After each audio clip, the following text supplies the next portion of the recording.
नमस्ते मित्रांनो, आपण ऐकत आहोत मराठी कथा काळोखी पौर्णिमा भाग 3. कॉटवर पडल्या पडल्या रेखा खिन्नपणे या साऱ्याचा विचार करत होती. मला का नाही बोलवलं? ती भैयासाहेबांना मोठ्या आदेशाने म्हणाली होती.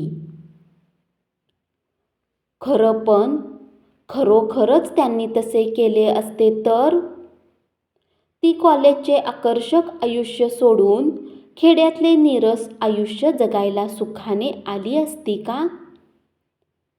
तिला याची शंकाच होती. भैयासाहेबांनी परत लग्न केले याचा तिला राग आला नव्हता. तिचे मन खात्रीने इतके स्वार्थी, संकुचित नव्हते. त्यांना कोणाचा तरी सहवास आवश्यक होता. ती 1-2 वर्षांनी विवाह करून आपल्या घरी जाणार होती. या गोष्टी रेखाला मान्य होत्या. घरात आपलीच सत्ता राहावी किंवा भैयासाहेबांचे गडगंज संपत्ती आपल्याला एकटीलाच मिळावी असला विचारही तिच्या मनाला शिवला नव्हता. तिचे मन इतके क्षुद्र खासच नव्हते. मग भैयासाहेबांनी माईंशी लग्न केले याचा तिला संताप आला होता. इतके दिवसांची माई स्वयंपाकीण एका दिवसात माईसाहेब झाल्या होत्या.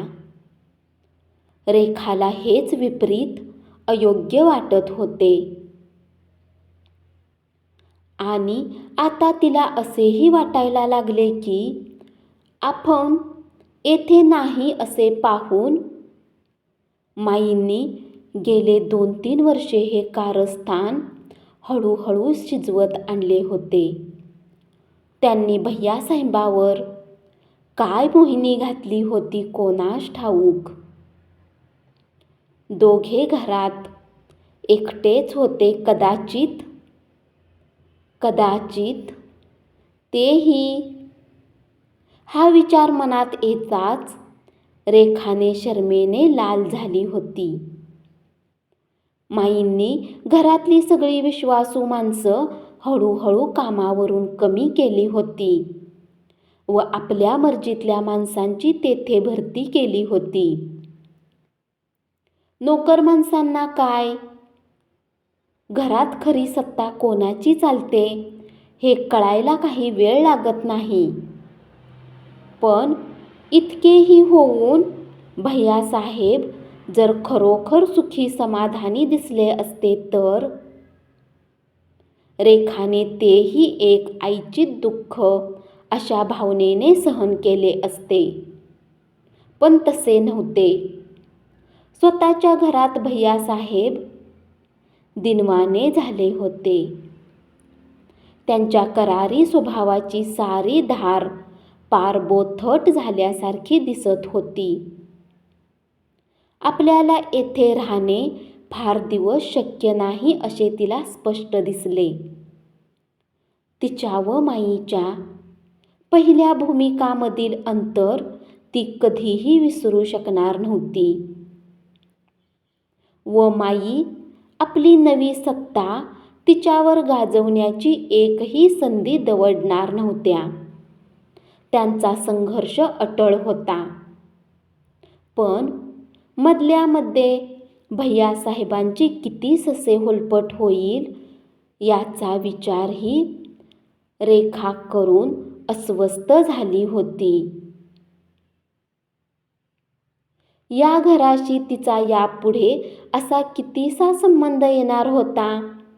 मग तेवढ्या अवधीत स्वतः दुःखी राहून व भैयासाहेबांना कष्टी करण्याचे काय प्रयोजन?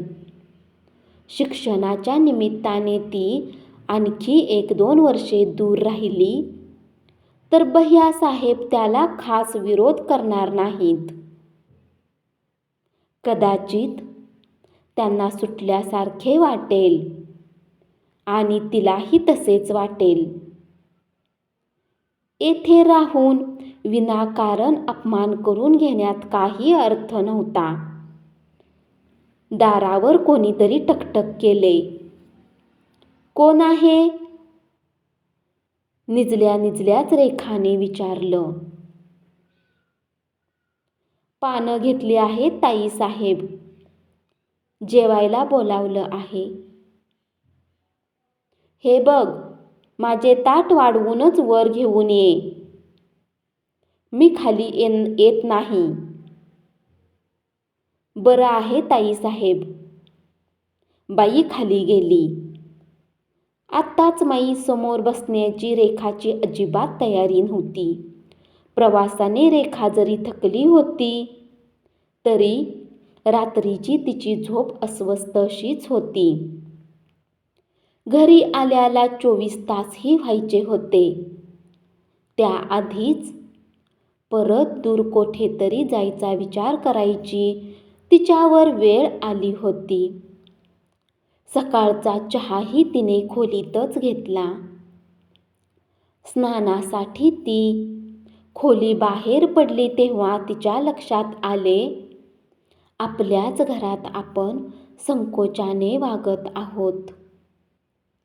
स्नान आटोपून कपडे बदलून ती बागेत आली.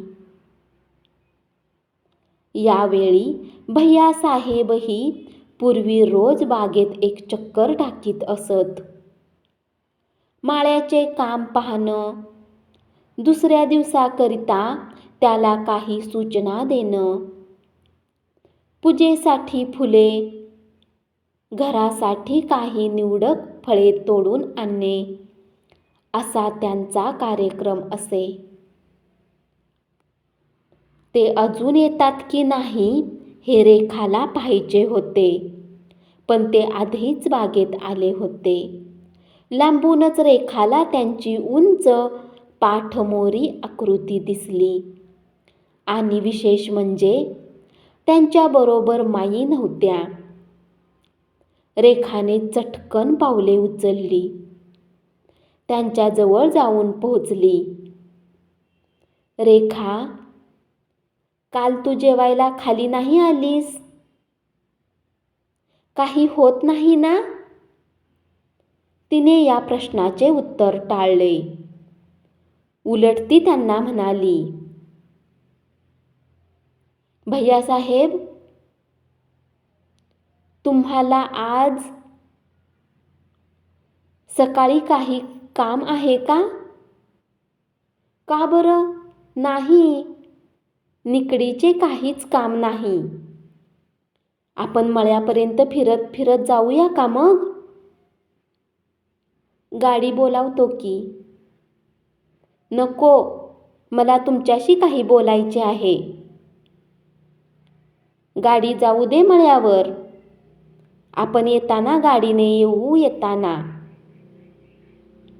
एक क्षण मात्र त्यांच्या चेहऱ्यावर अनिश्चितपणाची छटा दिसली. एकदा त्यांनी झटकून वाड्याच्या वरच्या खिडकीकडेही पाहिले व मग ते म्हणाले, ठीक आहे, जाऊया. मी ड्रायव्हरला निरोप देऊन येतो.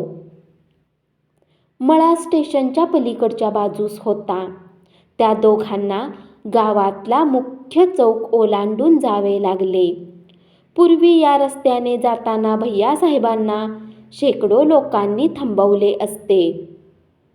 काही ना काही विचारपूस केली असती. आज जेमतेम 15 लोकांनी जाता जाता त्यांना नमस्कार केला. बदललेली समाजव्यवस्था व भैय्यासाहेबांची उतरती प्रतिष्ठा रेखाच्या लक्षात आल्याविना राहिली नाही.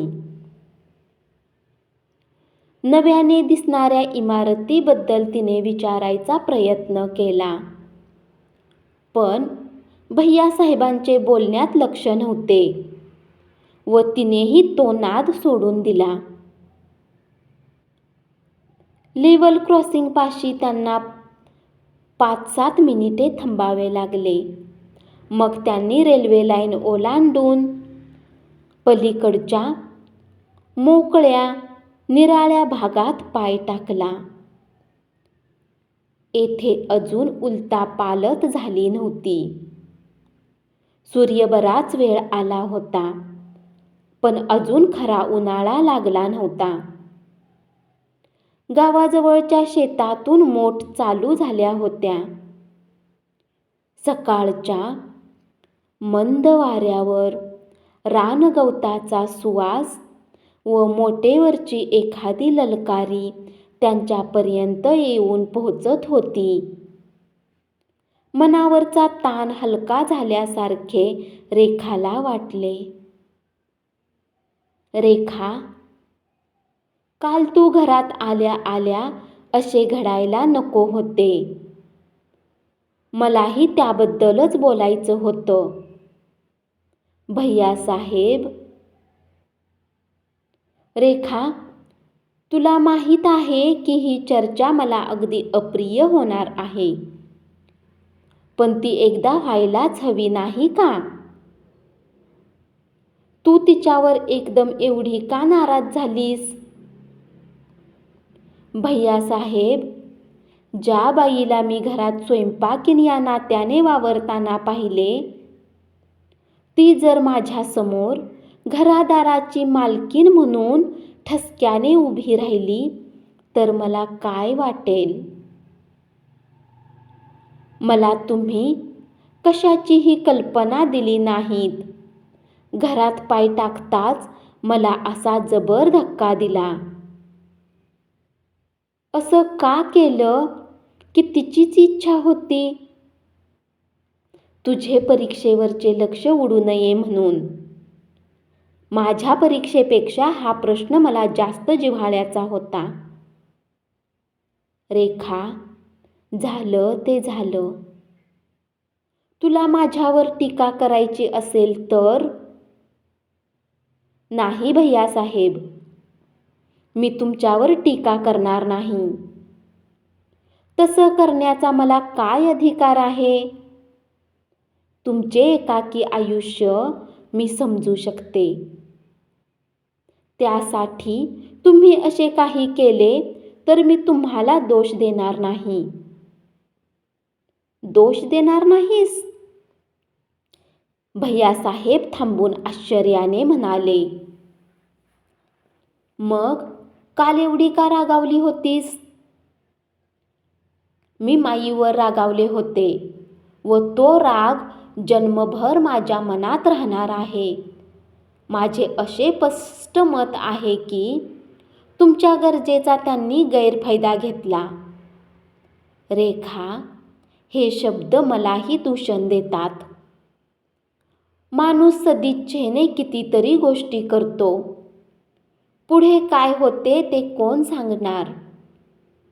म्हणजे माझी चूक झाली असं तुला सुचवायचं आहे का? भैयासाहेब, तुम्ही माझी मनस्थिती मोठी चमत्कारिक करता. तुम्ही खरोखर सुखी आहात की नाही हे मी कसं सांगू शकणार? मला तुझ्या शब्दांचा अर्थच लागत नाही. मी यापेक्षा जास्त स्पष्टपणे बोलू शकणार नाही. मला तुम्हाला दुसरंच एक सांगायचं होतं भैयासाहेब. मी घरीच राहिले पाहिजे अशी तुमची सक्ती नाही ना माझ्यावर? रेखा, तू मला समजलीस तरी काय? अशी सक्ती मी कशी करेन? मग भैयासाहेब, पुढील शिक्षणासाठी परत मुंबईला जाण्याची तुम्ही मला परवानगी द्या. अर्थात. हे विचारायला कशाला हवं? पण आत्ताच कशाला ते? तू काल तर परीक्षा देऊन आली आहेस. अजून सगळी सुट्टी आहे. तिच्या शब्दांनी त्यांना वेदना होणार होती, पण तिचा निरुपाय होता. भैयासाहेब, मला नाही वाटत मी 1-2 दिवसापेक्षा जास्त वेळ इथे राहू शकेल असं. मी घरातून बाहेर जाणार आहे. रेखा, पुन्हा एकदा थांबून भैयासाहेब म्हणाले. रेखाने त्यांच्या व्यतीत चर्येकडे पाहिलेच नाही. ती सावकाश चालत राहिली.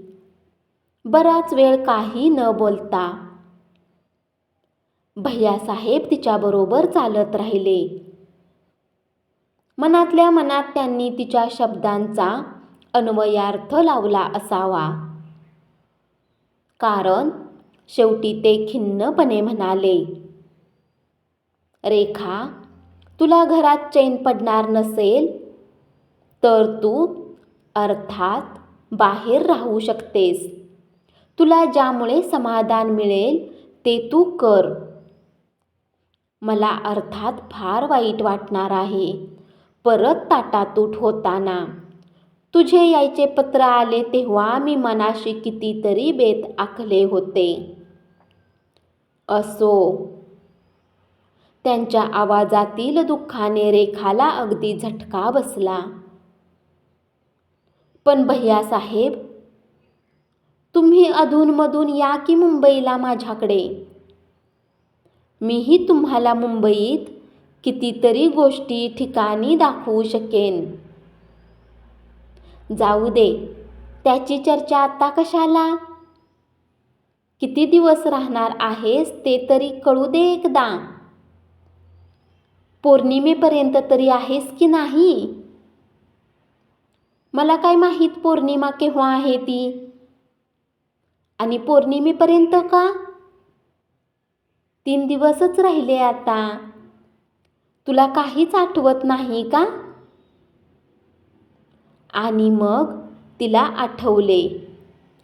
वैशाखी पौर्णिमेला गावाबाहेरच्या शिवमंदिरात समारंभ साजरा होत असे. ती चाल कोणी व केव्हा पाडली याची तिला काहीच कल्पना नव्हती. रात्रभर देवळावर आरास असे. जागरण चालू असे. भजन, कीर्तन, गायन, पोवाडे असे विविध कार्यक्रम असेत. हल्ली एखादा हौशी संच पुराणातले एखादे नाटकही करत असे. एकाएकी तिला लहानपणाच्या खूप जुन्या गोष्टी आठवल्या.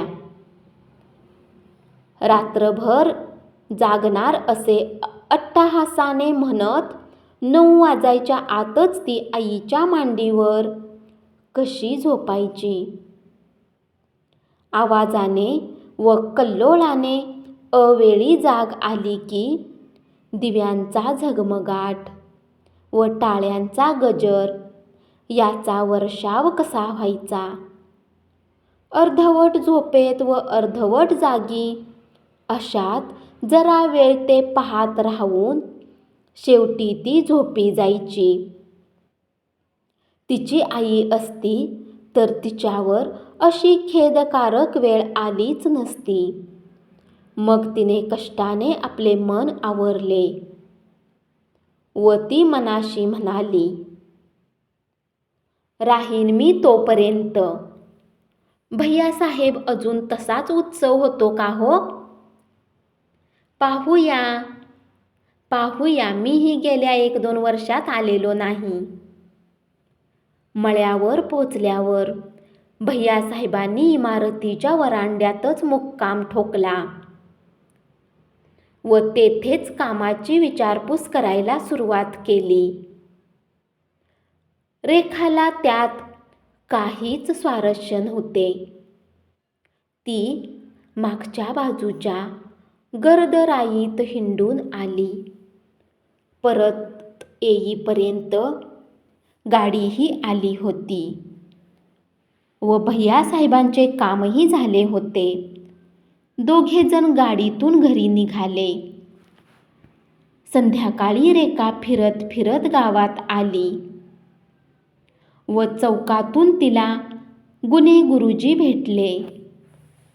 गेली 40 वर्षे ते सरदेशमुखांच्याकडची धार्मिक कार्य पाहत आले होते.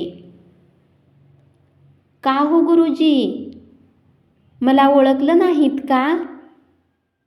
त्यांनी तिच्याकडे क्षणभर प्रश्नार्थक नजरेने पाहिले व मग तिला ओळखले. कोण? रेखाताई का? किती बदललात हो तुम्ही. गुरुजी, तुम्ही पूजेला आलेले दिसला नाहीत. ते रेखाताई, आता सगळा जमाना बदलला आहे वाड्यातला. गुणे जरा अस्वस्थ झाले व गप्प बसले. त्यांनी टीका केलेली तिला कितपत आवडेल याची त्यांना शंका आली असावी. त्यांनी एका हाताने कान चोळायला सुरुवात केली. रेखाचे मन एकदम किती मागे गेले. तिला समजायला लागल्यापासून गुणे गुरुजी वाड्यात वावरत होते. धुवट पांढरे धोतर, त्यावर तसल्याच रंगाचे उपरणे, हातात तांब्याचा गडवा पंचपात्री, मळकट सोवळ्यात बांधलेली पोती, डोक्यावर राखी रंगाची टोपी. त्यांच्यात काडी इतकाही फरक झाला नव्हता. कान मधून मधून खाजवायची सवय धरून आणि अशा कोणाच्या अद्यात मध्यात न येणाऱ्या निरुपद्रवी माणसासही माईंची झळ लागली होती. तिच्या घरातील माणसावर तिला टीका करणे अशक्य होते, पण लोक काय म्हणतात ते ऐकायला काय हरकत होती. पण गुरुजी, तुमच्याशिवाय कसं चालतं तिथे देवाचं सारं. आता हे पहा रेखाताई, चालवायचं ठरवलं की सारंच चालतं. पण भैयासाहेबांनी तर छे छे, भैयासाहेब अगदी देव माणूस हो. पण घरात ज्यांनी त्यांनी बोलावं, हिडीस फिडीस करावं, माणूस किती दिवस ऐकणार हो. पैशासाठी किती अपमान सहन करेल कोणीही. तिला एकदम त्यांची कीव आली. विषय बदलण्यासाठी ती म्हणाली, चिंतू का हो तुमच्या मुलाचे नाव? आता कोठे असतो? एकाएकी गुणे गुरुजींचे डोळे अभिमानाने भरून आले. इंजिनिअरिंगच्या 3ऱ्या वर्षाला आहे. पुण्यात असतो तो. एकदा त्याची डिग्री पदरात पडली की मग आम्ही निवृत्त होणार. अगदी हुशार निघाला हो पोरगा. सगळं शिक्षण स्कॉलरशिपवर केलं. ते तरी चांगलं झालं. एवढे म्हणून रेखा पुढे सटकली. वाड्यातला जमाना बदलला हेच खरे. धन्यवाद. अशीच पुढची कथा ऐकत रहा आणि चॅनलला जरूर सबस्क्राईब करा.